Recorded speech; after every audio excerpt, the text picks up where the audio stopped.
반갑습니다. 오늘은 요한품 제 34장 공부하시겠습니다.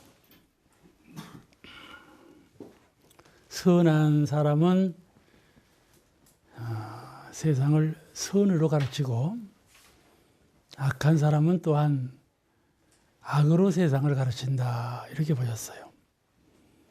그런데 악으로는 뭘 가르칠 수가 없는 것으로 알고 있죠. 그런데 악도 세상을 개선해주고 가르치는데 큰 공로자다, 그런 말씀이죠.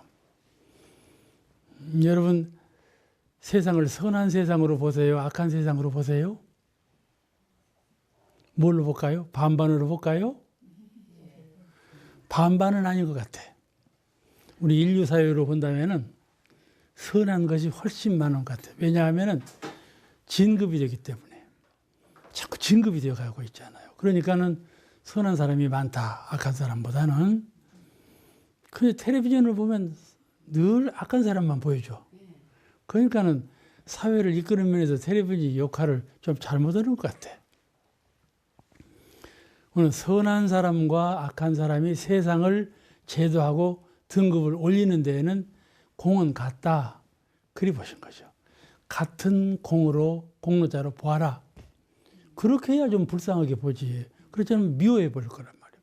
세상을 나쁘게 만드는 사람으로 보아버리면 미운 마음이 더 날 거란 말이에요. 그러니까는 나쁘게 하는 사람으로 보지 말라. 우선 사람으로, 동등한 사람으로 보고, 그럼으로써 불쌍하게 볼 수 있는 여유가 생기죠. 측은하게 보고 불쌍하게 보고 내가 가르쳐야만 될 그런 상대적 인물로 보여지겠지. 그러겠죠? 그러니까 이 세상은 밝은 면으로 볼 때에는 밝은 세상이고, 또 어두운 면으로 볼 때에는 아주 어둡기 짝이 없는 그런 세상이에요. 우리가 그 모태교육이라고 그러죠. 어머니는 태중에 있는 아이부터 가르치거든. 그러잖아? 대전사님께서도 태중에 있는 아이를 잘 가르쳐라 그러신 것처럼 그 모태교육부터 시켜가지고 한 25, 6년간을 교육을 시키거든. 그러니까 교육이라는 건 뭐냐? 선한 방향으로 교육을 시키지 않겠어요? 교육을 시켜. 그 길을 잘 들이죠. 또 그럴 뿐만 아니라 한평생, 평생교육이라고 해서 한평생 동안 교육을 또 시키잖아요. 교화를 시키고. 그런데 그와 반대로 사람들은 숨은 자리에서, 나타난 자리에서는 악행도 삼가하고 악한 교육도 안 받지만은 숨은 자리, 그늘진 자리, 그런 자리에서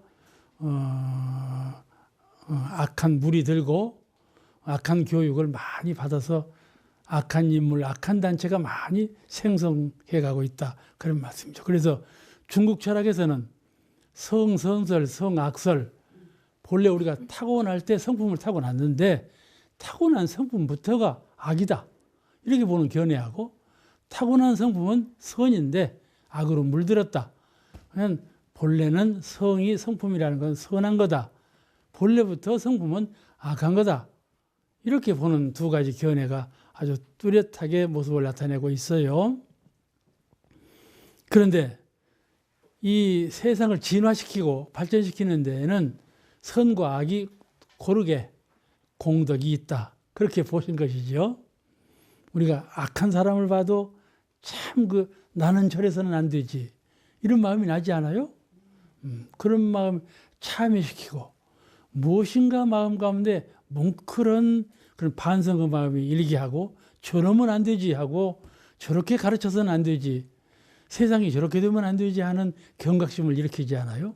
그런 경각심 때문에 더욱 선한 방향으로, 또 은혜로운 방향으로 사람이 나아갈 수 있기 때문에 그 악도 세상을 깨우치는 데에는 한 몫을 하고 있다. 그러므로 그를 측은하게 보고 그를 교화하고 제도할 대상으로 알지, 미워하고 소외시키고 이렇게 하지 말라, 그런 말씀이죠.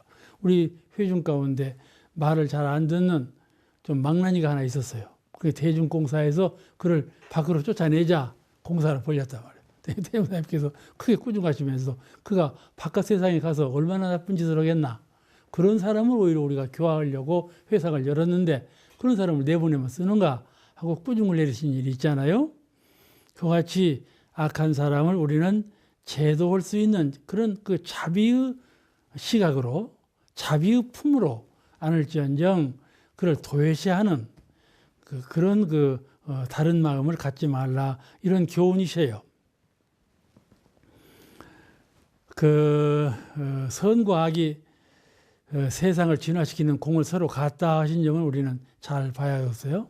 그래서 악을 대하는 동의적 기본 정신, 우리가 악을 대할 때 그를 선한 사람과 동급으로 보는 기본 정신, 그게 처처불상 정신 아니겠어요?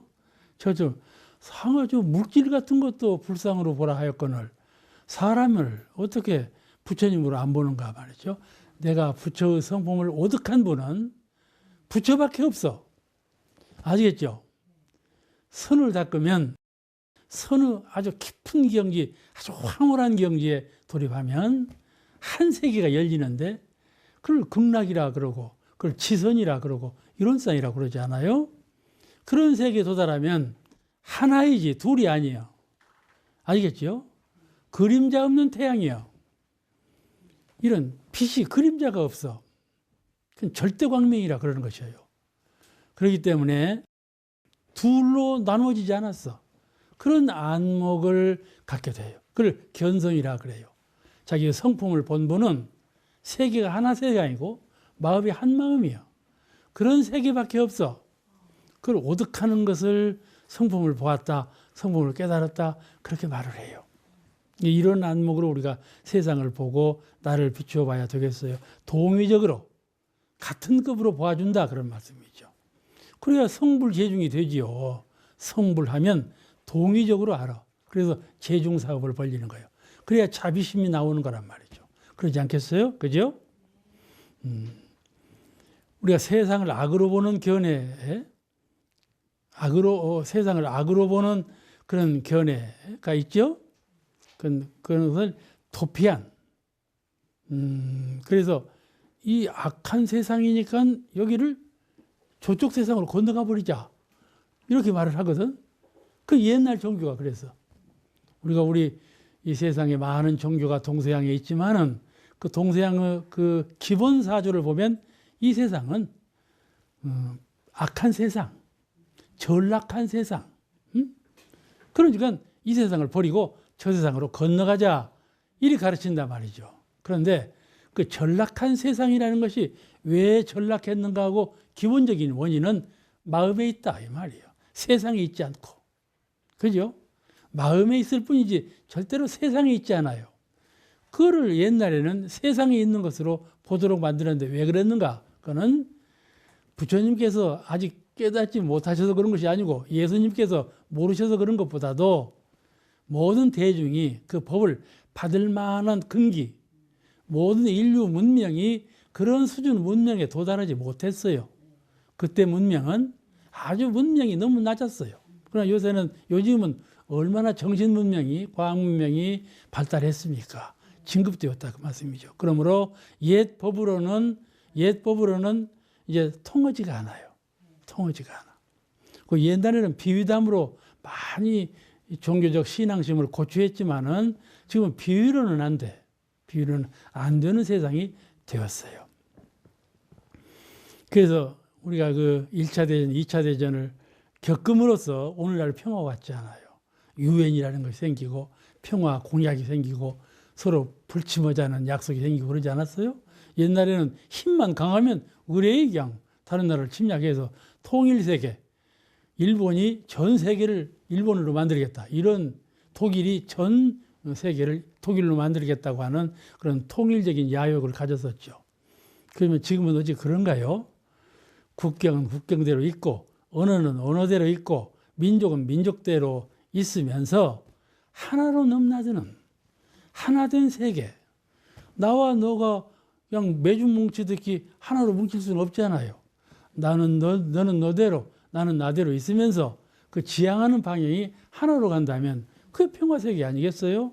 그런 걸 추구하는 것이죠. 이렇게 선과 악이 실제적으로 존재하는데 악을 볼 때 두 개로 별로 보지 말고 동의적으로 보는 안목을 우리 불자들은 가져야 되겠다. 그런 말씀이시죠. 아주 거룩하고 큰 안목이죠. 자녀를 볼 때도 그래요.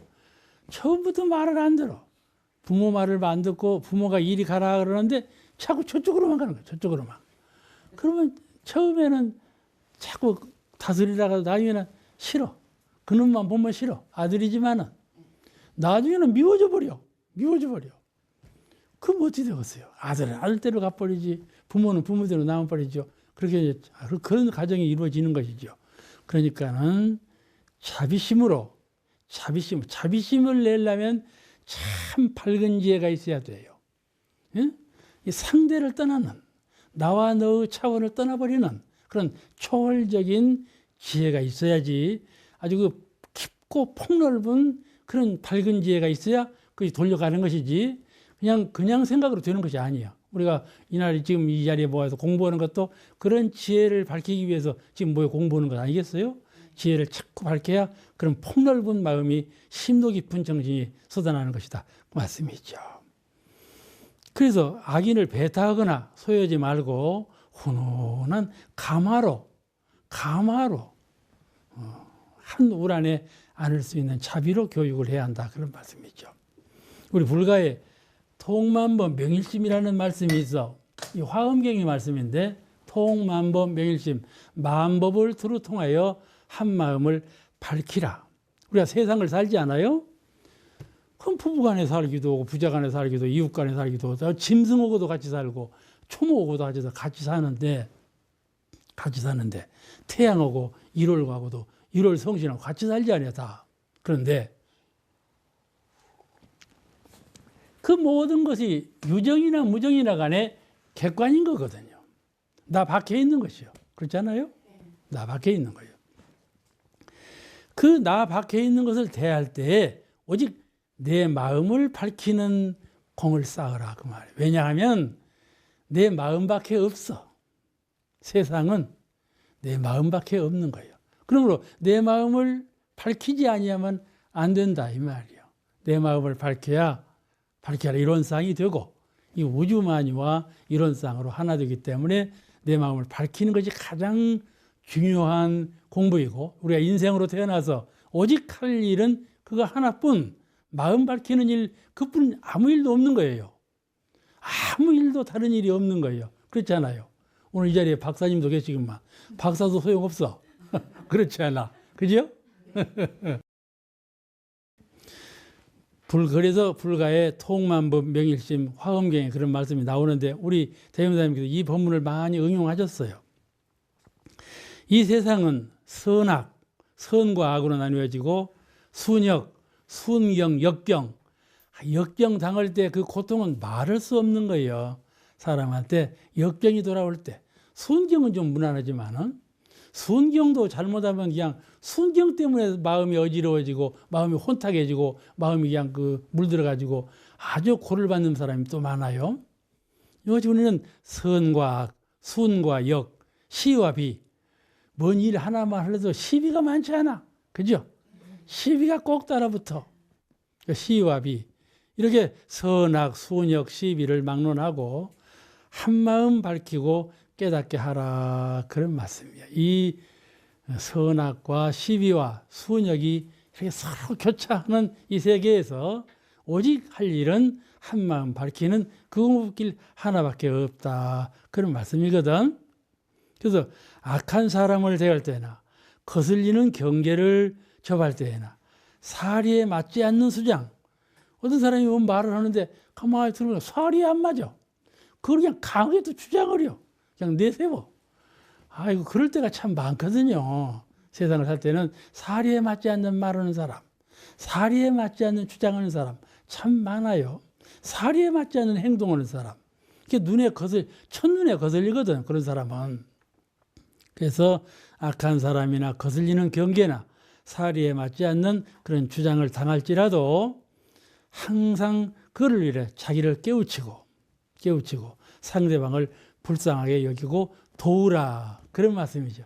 대종사님 말씀이세요. 그런 사람을 대할 때, 그런 환경을 대할 때 그를 소외시키거나 미워하거나 하지 말고 오히려 그를 도와서 깨우쳐 주는 데에 공을 들이라. 그렇게 말씀하신 거예요. 그것이 부처님은 자비정신이에요. 자비정신이요. 우리가 자비라는 말씀을 많이 쓰지요.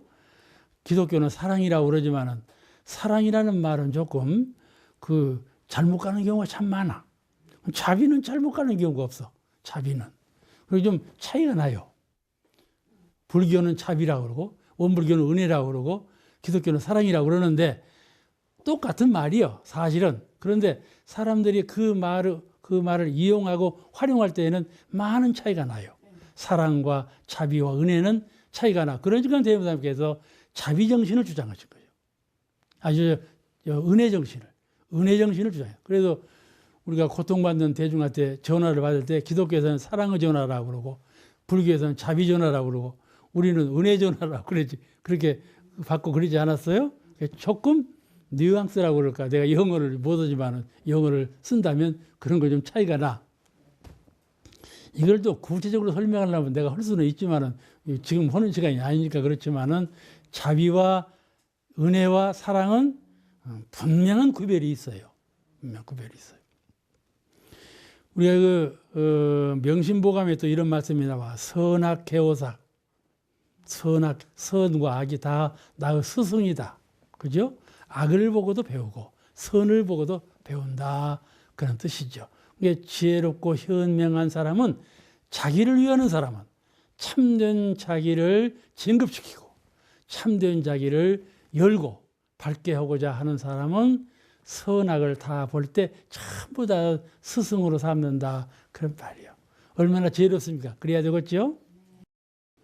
그래서 이 자비라는 것은 악한 사람을 미워하지 말고 측은하게 여기고 포용을 해서 그를 선으로 교화하는 그런 마음을 자비라고 하니까는 자비정신으로 우리가 살아야 되겠어요. 성이라는 것은 우리가 선으로 설명할 때 이렇게 보이죠. 이렇게 보일 수 있잖아.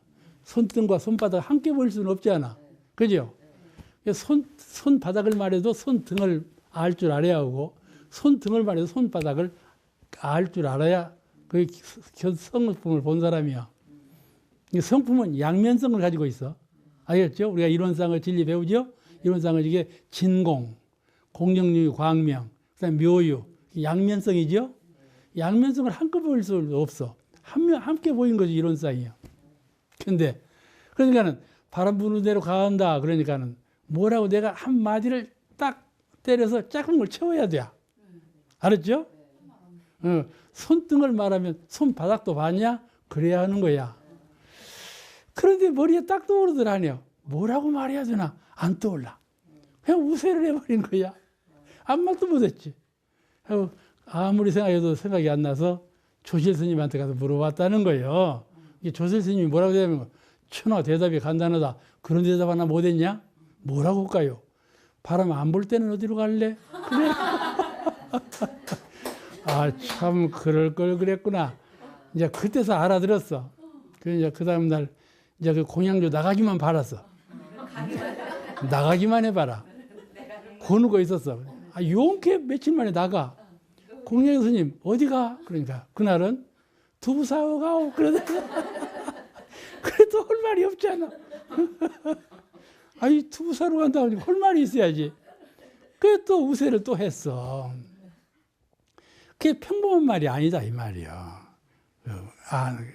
나이는 젊지만은 대답을 못하고 우세를 하고는 호홀로 수양을 해서 깨달은 바가 있었다. 그렇게 전해져 와. 그 얘기를 하는 거야. 내가 옛날에 그 얘기를 한 거야. 선생님이 옛날에 그 얘기를 했는데 그때 그 노 스님이 호홀로 연구해서 깨달았다고 했잖아요. 그럼 깨달았으면 뭐라고 대답해야 되나요? 그렇게 묻는 거야. 두부 사러 가오. 그럴 때는 뭐라고 대답해야 되나요? 그걸 물어. 내가 그때는 그 대답 안 해준 거지. 스스로 연마하라고 화두로 주었지. 자기가 아무리 화두로 연마해도 안 떠오른다 그런 거예요. 그래서 그러니까 네가 연마해 봐라. 그랬더니 가만히 있어. 근데 이제 내 방까지 따라 들어왔어. 그래서 그럴 때는 아무 말 안 해도 괜찮다. 손을 번쩍 들어. 옳다고. 지가 나를 인가하는 거야. 오늘 손질 번쩍 들어. 근데 아무 말 안 해도 괜찮겠지만은 그럴 때는 그래 잘 다녀와. 그래 맞다. 응? 저 사람이 사실적으로 말하면 나도 사실적으로 대답하고, 저 사람이 사실 아니면 바람 부는 대로 가고 바람 안 부는 대로 간다. 이것은 저하고는 안 맞는 말 아니야. 지금 제가 바람 부는 대로 가는 것이 아니잖아. 그럴 때는 그렇게 대답하되, 사실적으로 두사로 가오. 그럴 때는 그래 두사로 가냐 잘 다녀와. 그래야 성리에 맞는 말이다. 그 말이에요. 아시겠죠? 공부라는 것은 그렇게 하는 것이 아니에요. 책을 보고 머릿속으로 막 둥글고 연마하고 이것이 공부가 아니에요. 그죠? 문 열고 나가고 청소하고 밥 짓고 시장 보러 가고 이것이 공부 아닌 것이 없어. 그죠? 공부 아닌 것이 없어. 다 마음을 써야 되는 것이고 마음을 수호해야 되는 것이고 마음을 활용해야 되는 거다. 그런 말이에요. 마음을 수호하는 공부, 마음을 아는 공부, 마음을 활용하는 공부. 이게 삼매력 공부, 삼학 공부. 삼학 공부 아닌 것이 없다. 그런 말이에요. 세상을 살 때. 그러므로 공부가 따로 없죠. 그러죠? 이것이 대미사님께서 말씀하신 무지선 공부예요. 이와 같이 우리는 선한 사람을 대하나 악한 사람을 대하나 어떠한 경계를 대할지라도 전부 삼대력으로 대해야 한다. 삼대력으로 대해요. 혹 미운 마음을 조금이라도 내면 안 된다. 싫어하는 마음도 내면 안 돼. 저 사람하고 나하고 항상 둘이 아니다. 둘이 아니라는 그건 절대신경으로 사람을 대하고 일을 대하고 이래야지 둘이 딱 나눠지는 그런 신경으로 대해서는 안 된다. 그런 말씀이죠. 우리 총부에 옛날에는요. 나는 총부서 나와서 총부서 자랐으니까는 이 포플러가 한 15그루인가 높은 나무가 있었어요. 그래서 미륵산에 올라가서 보면요. 우리 포플러만 보여. 아무것도 안 보이고 총부가 보이기는 보여. 포플러. 그 포플러 나무에 까치가 그냥 하얗게 까치가 이렇게 앉았었어요. 그냥 막 아침이면 엄청난 소리를 내면서 짖어대요.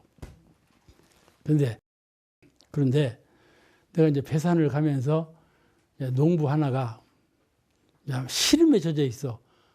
뭐 농사 잘 되나요? 물었어. 나는 가다가 할머니가 뭘 발 메고 있어. 농사 잘 돼요? 물어봐. 그냥 건성으로 안 지내가. 그런데 농부가 시름에 까칠한 놈이나 없었으면 좋겠다고 그러더라. 까칠한 놈이나.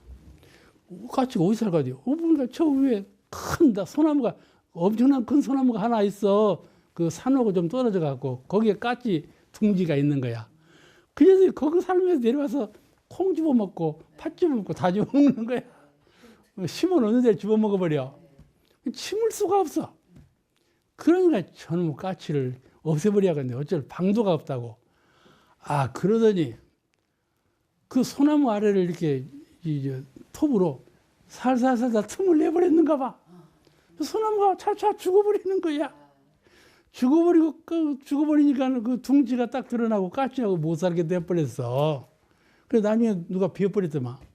그 소나무를 비워버리고 까치가 못 살게 됐어. 그 다음해가 됐어. 다음에는 까치가 없어.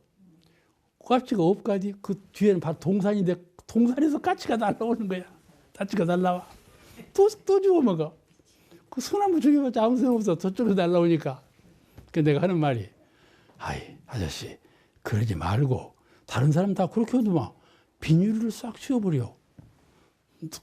날 때까지 비닐을 씌워놔둬. 그러고 남은 까치가 안 먹지 않은 게. 그럴까? 그러더니 이제 그때부터 비닐을 씌웠어. 다른 사람 다 하는 것을 그 사람은 그걸 못해요. 그러니까 까치 저는 밉다. 이렇게만 봤지. 어떻게 하면 할까? 이 지혜를 발굴하지 못했어. 그죠? 무엇이 싫은 것이 많아. 선악, 순역. 이것이 우리가 경계로 돌아올 때 참 지혜를 솟게 해야 한다. 그러자니까 수양, 연구, 취사가 함께 필요하다. 어떠한 일을 당할 때에도 그렇다. 그런 말씀이에요. 그래서 우리가 사람들은 해로운 사람을 대할 때 어떻게 대처하는가 한번 생각해 볼 일이에요. 나를 해롭게 하는 사람. 위층에서 그냥 콩콩 소리를 내거든. 그러면 이 사람이 찾아갔어. 아, 여보시오. 아래서 너무 시끄러워. 콩콩 소리 좀 내지 마시오. 처음에는 점잖게 말을 해요. 그리고 나중에 또 콩콩 소리 또 내거든. 그럼 처자가 이제 시비를 걸어. 왜 지네 하지 말아야지가 또 하냐. 시비를 걸어. 나중에는 어떻게 하는 거니? 그 집 대문 앞에다 소금을 뿌려. 소금. 이사 가라고. 이 집 잘못되고 이사 가라고 소금을 뿌려. 그래서 내가 지어낸 말이 아니라 텔레비전에서 영화로 나와. 그렇게 했다고. 실담이야, 실담. 그렇게 했다. 그러니 싸움 안 붙을 수가 없었죠? 치매 걸린 시어머니가 있는데 가둬놔. 치매 걸려고 어떻게 할지를 몰라. 그러니까 가둬놓고는 굶겨. 자꾸 부부가 이혼해요. 그건 내가 하는 말이 아니요. 그거 다 텔레비전에 소개된 말이요. 알겠죠? 내 주변에는 한정없이 모든 시비거리, 시비이해, 선악, 역순역 그러한 경계가 아주 돌아와요. 이 일을 어떻게 잘 처리하느냐 하는 문제를 즉흥적으로 자기 입장에 서서 이렇게 취사하는 것은 중생이죠. 중생은 그렇게 하지만은 불보살은 우리가 불보살의 입장에서 그렇게 신법을 그렇게 써서는 안 된다 하는 것이죠. 어떻게 하는가? 첫째, 그 상대방을 위해서 기도를 해요. 아시겠습니까? 그 상대를 위해서 내 마음을 괴롭게 하는 그 상대를 위해서 내가 차차 마음속에 미운 마음이 증장해가는 볼수록 미워져. 볼수록 미워져. 그 사람을 위해서 기도한다 그런 말이에요. 아시겠죠? 기도할 때 그 마음이 성스러워지고 어떻게 하면 은혜로 바꿀까 하는 지혜가 어떻게 하면 되겠구나 이런 심증이 생겨요. 아주 틀림없는 증거가 있게 된다 그런 말씀이죠. 그 숙제를 푸는 열쇠가 무슨 열쇠? 사막이에요. 사막의 열쇠를 푸는 거예요. 첫째, 법신불 사은전에 기도를 올리고 그런 정화된 그런 자비심성을 갖도록 기도를 올리고 우리가 이 일은 꼭 이런 일만 하는 것이 아니라 다른 일을 착수할 때도 이렇게 하는 것이 순서예요. 그것이 신앙인이에요. 참으로 신앙심을 가지고 있는 종교인은 기도와 심고를 잘 모셔야 돼. 어느 경우에 가면 대중이 다 있는데 심고 모십시다 해놓고는 죽비 딱 치고는 3초도 못 가서 죽비 딱 쳐버려. 그건 절만하는 거예요. 심고를 안 모셔. 그냥 심고가 형식이요. 이렇게 심고와 기도가 형식으로 그러면 참 종교인이 아니에요. 그분은 신불 이론상을 모시지 않는 분이고 법신불 사은을 숭배하지 않는 분이에요. 항상 위로 공경하는 그런 기도 심성을 갖고 살아야 한다. 그런 말씀이죠. 오늘 말씀 여기서 마치겠습니다. 고맙습니다.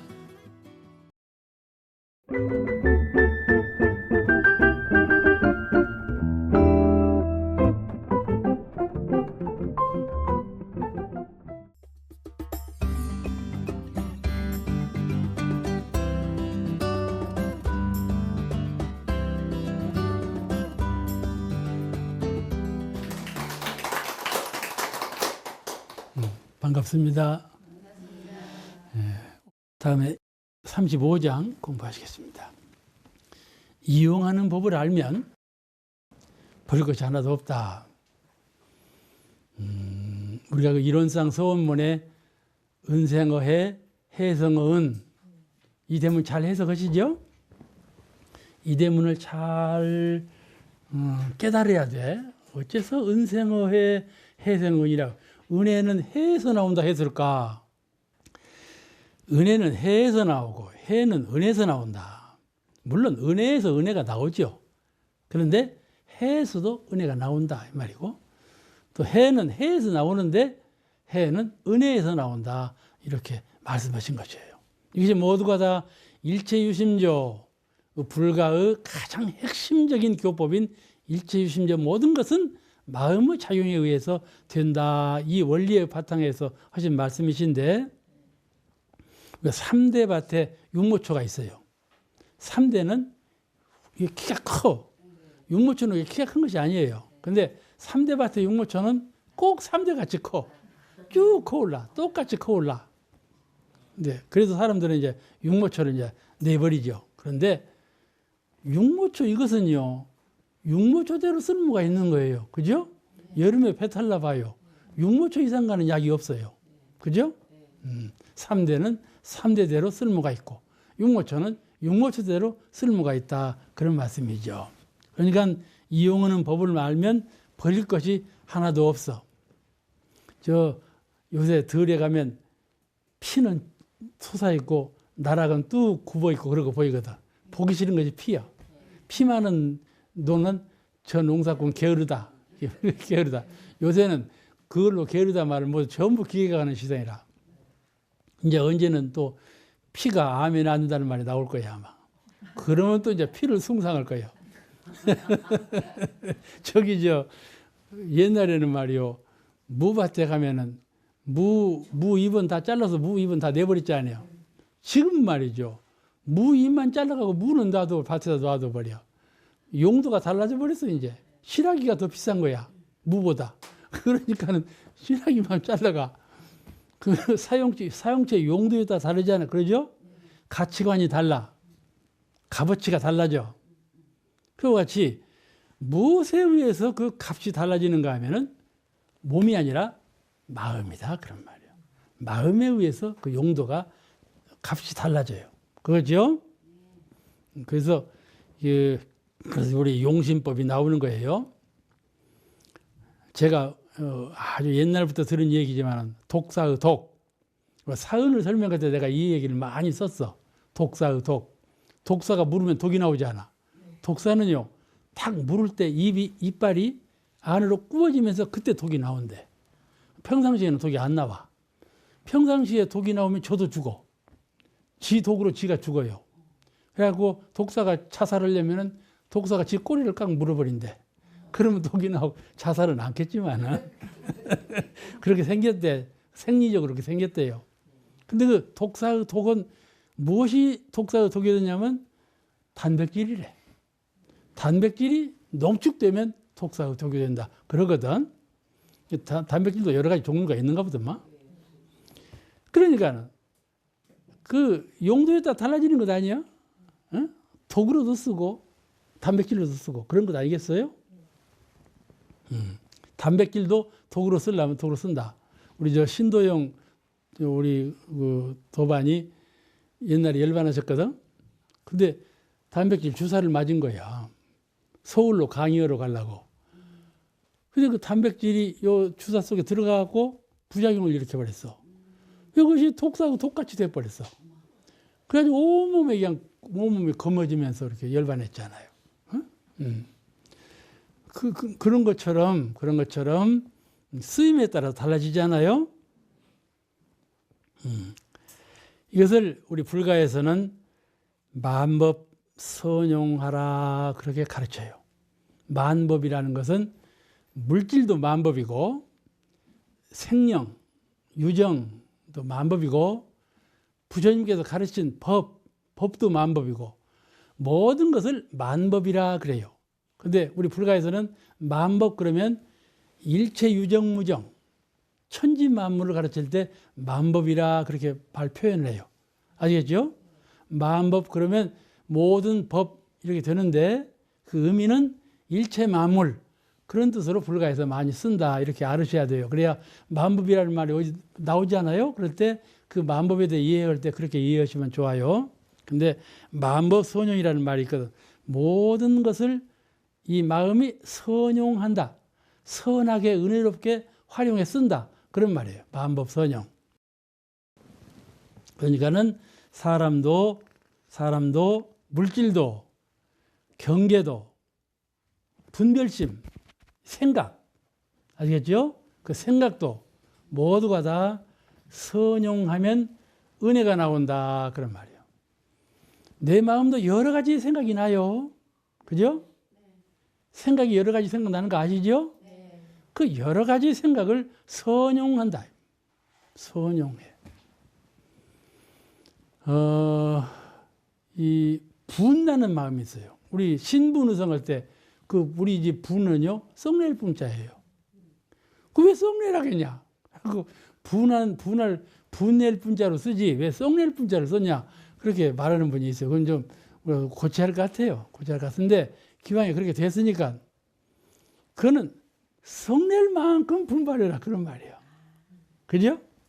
그게 우리만 쓰는 것이 아니라 다른 데 쓰는 데가 있어요. 그렇게 아주 그 분발을 아주 극단적으로 해야 한다 그런 뜻으로 우리가 번역을 많이 해요. 35장 말씀은 여기까지 마치고 다음 그 36장 계속해서 공부하시겠습니다. 사람이 말 한마디 글 한귀로 남에게 희망을 주기도 하고 절망을 주기도 하고 또 불안을 주기도 하고 안심을 주기도 한다 그런 말씀이거든요. 우리가 평범하게 하는 말이 있잖아요. 근데 나는 평범하게 하지만은 듣는 사람은 아주 불안하게 듣는다든지 아주 그냥 그 낭망적으로 말을 듣는다든지 그럴 경우가 있어요. 그러니까는 말할 때 주의해라 그런 말씀이거든요. 우리 11과목에 제일 마지막에 두 개가 뭐예요? 주의, 조행이죠. 11과목에 주의, 조행이 있어. 주의하라. 이 과학문명 시대 아주 세상의 변화 속도가 빨라. 감지하는 이 지혜가 밝아요. 이럴 때 주의가 참 많아요. 교통사고 나는 것도 주의 못해서 나지 않아요. 말사고 나는 것도 말에 주의를 못하는 거예요. 글로 잘못 써가지고 사고 나는 일이 얼마나 많아요. 그죠? 그것이 다 문명사회에서 말과 글이 굉장히 발전했어요. 속도가 빠르고 아주 광범하고 한마디 말하면 금방 전 세계에 알려지고 한 글자를 써놔도 다 인터넷으로 번져버리잖아요. 그런 시대에 우리가 살고 있어요. 그러므로 주의할 일을 참 주의해야죠. 사람은 말 한마디 글 한가위가 남에게 희망을 주고 단체에게도 희망을 주기도 하고 나라에게 희망을 주기도 하고 이런 것이에요. 그래서 불안을 심지 말고 낭망하지 않도록 희망을 주고 안정을 주도록 노력해야 된다. 그런 말씀이죠. 이 말씀이 참 아주 우리에게 감명을 더 주는 말씀이에요. 사람이 악해서만 죄를 짓는 것이 아니고 마음은 악하지 않아. 근데 말을 잘못해. 아시겠죠? 그런 경우가 참 많아요. 말을 그냥 시뻑시뻑 잘못해. 그렇다고 해서 그 사람이 마음이 약한가? 그러진 않아요. 글을 써도 무엇인가 촉 있는 글을 써요. 상대가 있는 글을 쓰고 남을 그냥 까짓고 남을 시비를 걸고 그러면 자기가 높아지는 줄 알아. 자기가 얼마나 그냥 밝은 사람인 줄 알지만은 그러지 않다. 낭망하거나 불안한 사람에게 말과 글을 참 조심해야 돼. 그렇지 않아도 낭망할 일을 당하고 있는데 거기다가 말을 잘못한다는 말이에요. 그렇지 않아도 불안 초조하고 있는데 거기다가 말을 잘못한다는 말이에요. 그러면 어떻게 돼요? 서부를 들고 불에 뛰어든다는 말이 꼭 그 말이거든. 그러죠? 그 말이 아니야. 가령 예를 들면 병고로 야유였어. 야유인 사람한테다 내가 어쩌다 그리 야웠나? 그래 봐봐. 그 사람 얼마나 심상하겠어. 그죠? 내가 지금 병으로 야웠어. 어쩌다 너는 그렇게 야워버렸냐? 그러면 아주 얼마나 그 마음이 상하겠어. 내가 그렇게 야웠나? 그럴 것 아니요? 아무 말도 아니야. 그냥 평범하게 하는 말이야. 다시 말하면 보이는 대로 하는 말이야. 보이는 대로 말을 해요. 주의심 없이 말을 해요. 내 마음대로 말을 해요. 그 사람을 생각하지 않고 말을 해요. 그죠? 저 사람의 입장을 생각하지 않고 내 마음 나는 대로 말을 해버려. 이것이 잘못된 말이다. 그런 말이에요. 이것이 나는 아무렇게나 아무렇지 않게 말했지만 그것이 죄가 된다. 그런 말이거든. 꼭 사람이 악해서만 죄를 짓는 것이 아니라 이렇게 함부로 하는 말이 죄를 짓는다. 그럼 어떻게 말을 해야 돼? 여러분 어떻게 말을 해야 되겠어요? 야운 사람 보면? 요즘 섭생을 잘하나? 그렇게 말하라. 그런 말이야. 그러겠죠? 먹는 것이 보약이다. 그런 말도 좋은 말이지. 이렇게 좋은 말로 할 수가 있는 거예요. 이게 그런 좋은 말로 안 하고 그냥 보이는 대로 말을 하면 안 된다. 이렇게 무엇인가를 잘 수양, 연구, 취사를 과정을 거쳐서 아주 선생님 언제 수양하고 언제 연구하고 언제 취사를 다 생각하고 그렇게 말할 거예요. 나는 자꾸 훈련을 쌓으면 그냥 번개같이 돼야. 아시겠죠? 대답을 잘해야 돼. 수양, 연구, 취사가 소스라이가 한꺼번에 탁 땅을 찍는 것처럼 동시적으로 돼. 수양, 연구, 취사가 언제 수양하고 언제 연구하고 이럴 것이 아니라 그렇게 상용으로 사막으로 이렇게 말을 하고 사막으로 글을 쓰고 사막으로 취사를 한 사람은 쉽게 된다. 그런 말씀이에요. 시험에 떨어졌어. 시험에 떨어진 아들에게 너 그럴 줄 알았다. 이러면 어떻게 되겠어? 절망해버리지. 그러지 않아요? 아이, 함께 더 공부해보자. 그러든지 이렇게 말을 할 일이지. 그렇지 않아요? 말의 선택이라는 것은 좀 잘 선택할 필요가 있다. 이 말씀이죠. 교당에 교화가 잘 안 돼. 그러면 교무님한테 뭐라 그러는 거냐? 교무님처럼 하면 안 돼. 그 교무님 얼마나 속상하겠어. 그러죠? 그럼 뭐라고 해야 되겠어? 한번 연마에 말씀해 봐봐. 교화가 잘 안 돼서 교무님한테 뭐라고 해야 되겠어? 우리가 한 번 더 잘해보겠습니다. 이러라 이 말이야. 그러죠?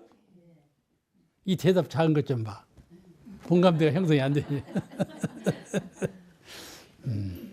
얼마든지 좋은 말이 있겠죠. 이 죄와 보고 이치를 모르면 그리 된다. 그러셨어요. 이 본문에 죄와 보고 이치를 모르면 그리 된다. 이 자신도 모르게 죄를 짓는다. 죄와 보고 이치를 모르면 자신도 모르게 그리 된다. 이 무슨 말씀인가 하면은 죄와 보고 이치를 아는 사람은 어떻게 그 마음을 쓰는가 하면 어떻게 써요? 사막으로 써. 죄와 보고 이치를 아는 분은 마음을 쓸 때 사막으로 써. 이치를 모르면 사막으로 쓰들 안 해. 그거죠? 그 말씀이 바로 그 말씀이에요. 죄와 보고 이치를 모르면 자신도 모르게 나도 모르게 죄를 짓는다. 그런 말이에요. 그러니까 30계문이 있을 때 범계, 계문을 범해서만 죄가 아니고 타인의 마음을 역발을 시켜. 다른 사람의 마음과 세정을 몰라. 다른 사람의 마음을 역발시켜. 그러죠? 악한 마음을 내게 만들어. 부는 마음을 내게 만들어. 반항하고 싶은 마음을 내게 만들어. 그러면 내가 잘했다고 잘은 말은 것 같지만은 저가 반항의식을 갖게 된다는 것은 대단히 잘못된 말이다. 그런 말이죠. 글도 그래요. 글도 그래요. 이것을 신구삼업이라고 그러는데 몸으로, 입으로, 뜻으로 죄를 짓는다 그러는데 참 주의심 없이 신구삼업을 지으면 안 된다. 그런 뜻이에요. 글을 쓸 때 참 조심해야 돼요. 글을 쓸 때는 상대방이 없거든요. 글 쓸 때도 꼭 이 글이 언젠가는 그에게 딱 부딪히는 글이 돼요. 저희들도 글을 쓸 때 참 조심할 일이 참 많아요. 말할 때도 그래요. 이렇게 상대방이 말하지 않아요? 그럼 말하고 나면 언젠가는요. 말이 이 사람에게는 좋았지만은 저 사람에게는 또 안 좋은 말이 또 생길 수가 있단 말씀이죠. 그런 걸 당할 때가 있어요. 그런 게 이런 걸 다 어떻게 주의하겠어요? 그러나 늘 주의하는 마음을 가지고 있어야 한다. 그런 뜻이죠. 요새는요, 인터넷에 글을 많이 올려요. 응? 인터넷에 글을 막 올려. 그런 것이 참 유포되어 있어요. 세상에 유포되어 있어. 이 핸드폰, 이 손전화, 이것이 발달해가지고, 한마디만 쓰면 모든 사람이 다 알게 되어 있네. 그러죠? 이런 거. 참 앞으로 오는 세상에는 훨씬 더 많이 주의해야 될 말이다. 그런 말씀이죠. 공타원님께서 대임사님께 질문을 했대요. 뭐라고 질문했는 거예요? 대임사님께 발찌가 잘 나셔. 연희가 발찌가 잘 나셔. 그러니까 사로 봐서 대종사님, 부처님께서는 선언만 지으셨는데 어찌 대종사님께서 이렇게 발찌가 자주 나십니까? 대답하기 딱한 질문을 한 거예요. 대답하기 딱한 질문을 했어. 대종사님께서 웃으시면서 그랬대. 내가 과거 세상에 여러 회상을 열어왔는데 아주 말 잘하는 제자가 있어. 꾸중을 좀 하셔. 꾸중을 하시면 그 제자가 잘 들으면 좋은데 억압받는 마음을 가져. 그래서 그 억압된 기운이 누적되어서 그렇지 않는가 한다. 그리 대답을 하셨어. 아주 명답을 하신 것이지. 명답을 하셨어. 부처님도 과거 서가모니 부처님도 돌아가실 때 체증 때문에 돌아가셨어. 잡수신 거 체증이 일어나고 돌아가셨거든. 그러니까 안 물을 말씀을 물으신 건데 물으셨단 말이야. 근데 대답을 하셨는데 그 경전에 올라왔잖아요. 경전에 올라 있어. 그런 걸 잘 연마해야 돼. 아시겠죠? 꾸중을 당연히 꾸중을 하신 것이지. 그러지만은 상대방이 들을 때 아주 감사하고 그런 마음으로만 듣는 것이 아니라 속에 어떤 마음인가는 누적된 억압받는 마음이 있었다. 그런 것을 표현하신 말씀이에요. 그와 같이 본인의 뜻과는 달리 인과가 맺어지는 경우가 있다는 것을 우리가 염두에 잘 두어야 되겠어요. 이것은 상대방의 근기 따라 달라지는 것이에요. 내가 어떻게 하느냐에 따라서 달라지는 것보다도 그 법을 듣는 상대방의 근기에 따라서 달라질 수가 있다. 이것을 우리가 잘 알아야 되겠어요.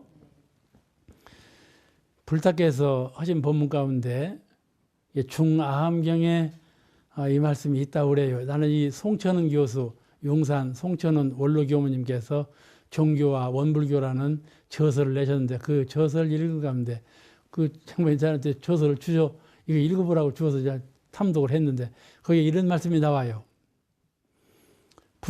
과거 부처님께서 세 가지 인도 사상을 반대, 인도 전례의 풍습, 인도에서 쭉 전례해오는 사상, 이것을 세 가지를 반대한 것이 있는데 하나가 숙장론, 전생에 지은 거 이생에 받고 이생에 지은 거 후생에 받는다.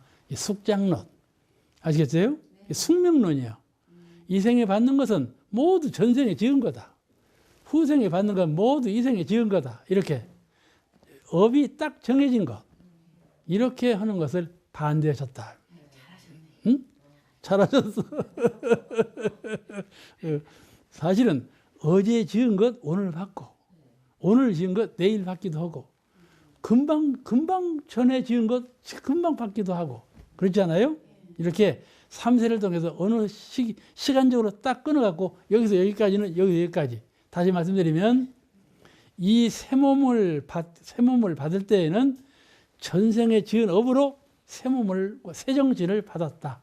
그래서 이 몸을 갖고 사는 동안에는 전생업 지은 것으로 살고 산다. 그리고 이 몸을 짓고 지은 것은 또 새 몸을 받았을 때 그 몸이 바로 이생에 지은 이것으로 된 것이다. 이게 업이 정해진 거. 이것을 숙장론이라 했는데 이것을 거부했다. 전에 그렇게 알아왔어요. 인도 종래 철학은 그래 왔어요. 그것이 아니라고 거부하셨다. 그건 고정적인 것을 과거 서가모니처럼 고정적인 것이 아니다. 무엇이 딱 정해진 거 이걸 반대하셨어요. 정해지지 않았다. 아주 그 높은 철학이죠. 정해지지 않았다. 이런 철학이에요. 두 번째는 무엇을 반대하셨는 거니? 존으론, 신격으로 받드는 거. 신격으로 받드는 것을 반대하셨어요. 내 안에 계신 분이 신이셔. 아시겠죠? 부처님이셔.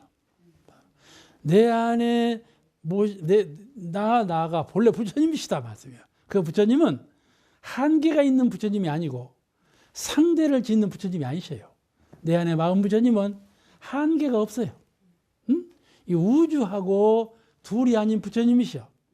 내 마음 부처님은 내가 내 몸뚱이가 여기 있고 천지 만물은 저기 있고 그러니까는 내 마음 부처님과 천지 부처님이 따로 계시는 것 같지만은 성품을 오득하신 분은 마음 부처님과 진리 부처님이 두 분이 아니셔. 그 어떤 분이 그렇게 물었어. 진리는 하나신데 만 중생은 수억만인데 어떻게 그 만 중생의 마음을 다 알으시고 지은 바를 다 알으셔서 보은 것이는가? 그렇죠. 그러지 않아요? 근데 각자의 마음 속에 전부 우주만유 이론상 진리가 함께 계셔. 함께 계셔. 그렇기 때문에 잘 아시는 거란 말씀이죠. 알겠죠? 그런 그 마음 부처님 따로 신으로 따로 부처님으로 아시겠죠?